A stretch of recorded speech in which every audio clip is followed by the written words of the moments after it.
I'm your host, Jefferson Nunn. I'm joined today by Hank and Sharyn with Yuloff Creative. How you guys doing? Great. Wonderful. We're in Sedona, Arizona. How could anything be bad? Good point. It's a great state. A lot of natural beauty, right? Yep. For sure. Yeah. So on our front, we've been making some great strides on just helping people build their applications and things like that. But one thing I've noticed is a lot of folks end up with trouble just getting the word out or getting the message out. And so we've been working with a few agencies like yours to try to get some ideas about how can we just let people know that we exist, that we have something that's great. So can you tell us a little bit more about what you do and some of those great next steps? Sure, but wait a minute. He's working with other agencies and not us. We have to have a chat about that. Let's start at the beginning. Sure. So many of the small business owners that talk to us ask us that same kind of a question, like, what tactics should I be using? And there's a part of the conversation that should take place first. Who's your ideal client? Because a lot of people say, well, anybody. Well, everybody would want our product. Anybody could hire us for this. Well, not really. 99.999% of the people on planet Earth don't want to write you a check. And that's okay, because that 0.001 is a huge amount of people. But we want to narrow it down and find out who are those folks that are going to become your raving fans. That's a great point. You have to define the audience so that you can then target that audience. Before we get too much further into that, I'd love to hear about how you guys got started as an agency. What drove you to that? My mom.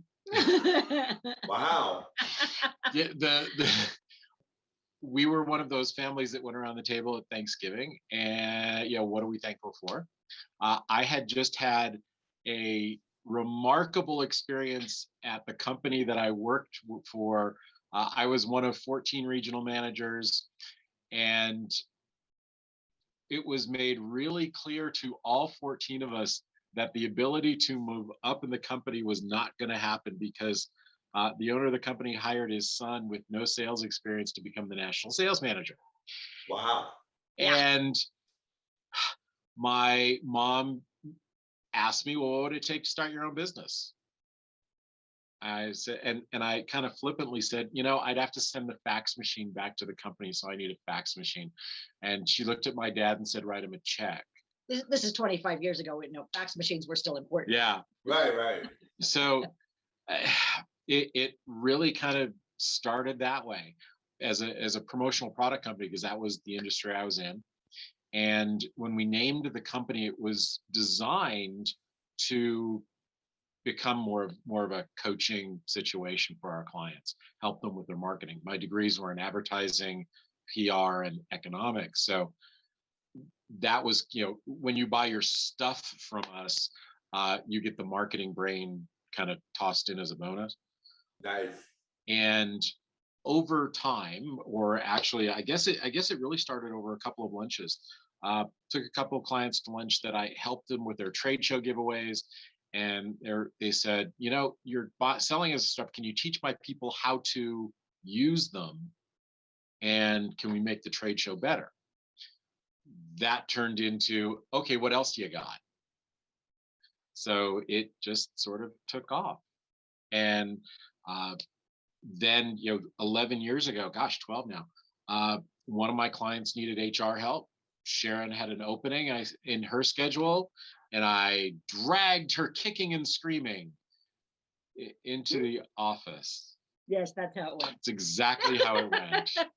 I can almost picture it. Yeah, you could, huh? Yeah, it was great. And when the contract ended, there was another decision point, and here we are 12 years later. Yeah. We haven't looked back. Wow. We found one thing really awesome. The first rule was relationship first. And once we figured out, hey, we really can work together, why go back?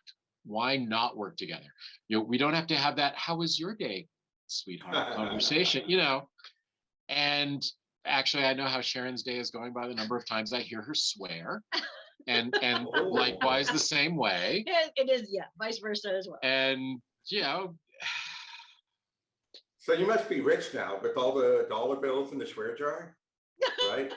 a little bit. It keeps the cat in kibble. Oh, there you go. Okay. Yeah. So yeah, no, that's impressive. And actually you highlighted an important concept. I think a lot of people don't necessarily appreciate. One thing about the promotional products industry is that you're actually going out to the customer first with something. Rather than, "Hey, can you give me something?" You're actually going to the customer saying, "Hey, I have something for you that I think you'll appreciate." And that really opens the door for so much more. Yeah, it worked nicely. But over time, that part of the business becomes less important to us than the coaching. It's just more, because on the promo side, we're not together. Yeah, that's really his deal. Just like most of the HR stuff that our clients, if they have a human resources challenge, that's really Sharon's court. Just like if they need graphics, that's kind of my court. But most of the other things that we do for clients are together. All of our coaching calls, we do a Monday mastermind for all of our clients together. That's both of us. And when we do speaking gigs for organizations, that's a together thing. It's more fun to do stuff together. I think that's great. There's a couple of my peers, where they've involved sometimes their entire family into the business startup. So they could probably get a lot of advice from you on how to keep how to keep their sanity while launching a business. So I'll tell you what, if let me grab this. If any of you are out there and you're in a partnership situation or thinking about it, we wrote our 7th book. It's called Partners in Everything. Wow. It's your couple's guide to running a successful business without ruining your life. If you would like this for free, send us an email. Tell us you heard on Jefferson's show, and we'll send it to you for free. Awesome. That's great. Thank you so much for that. I'm sure some of these people are going to appreciate that. But you have to promise to listen to more than one episode. You have to go back to the website. You've got to listen to a couple more episodes. At least. Look, it's good. It's only for your own benefit. That's right. You're getting a ton of great information. He's got great guests. So come on, let's do that. I really appreciate that. You're already promoting my show, and it's like, that's great. So along with that, I guess last final thoughts. I noticed you mentioned you had some boot camps and things like that. So I'm sure you haven't been in 12 years of doing this. Can you tell us about maybe 1 or 2 success stories that perhaps you're most proud of? Angie? Yeah, why not? Go for it. I have talked more than you have on this one, so you tell a story. Angie owns, I guess, several transitional homes, right? Folks that have, been down on their luck and they're working their way back. Sure. And she's been coaching with us for about 3 years now. And we've been encouraging her to make a slight change. Most small business owners, they don't really need to make a big change. Most of the time it's a small change. Or a series of them. Correct. And so we were encouraging her to make one small change, and she was a little resistant. She was kicking, dragging, screaming. Same way I got Sharon into the office. Sounds familiar. She was concerned about what her constituents the response they would have. It turned out when she pulled the trigger, it was really no big deal. Nobody even said anything. It was fine. But what it did do is give her $40,000 added to her bottom line.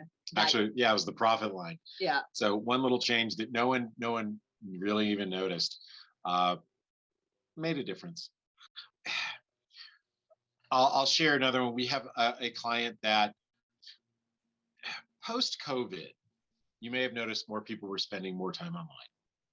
And we started sharing that with our clients. And one client, again, kicking and screaming, I could never do a webinar. Well, how about just one?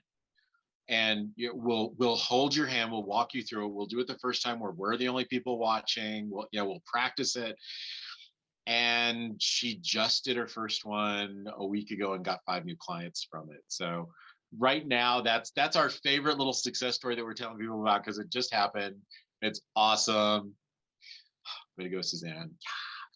So That's great.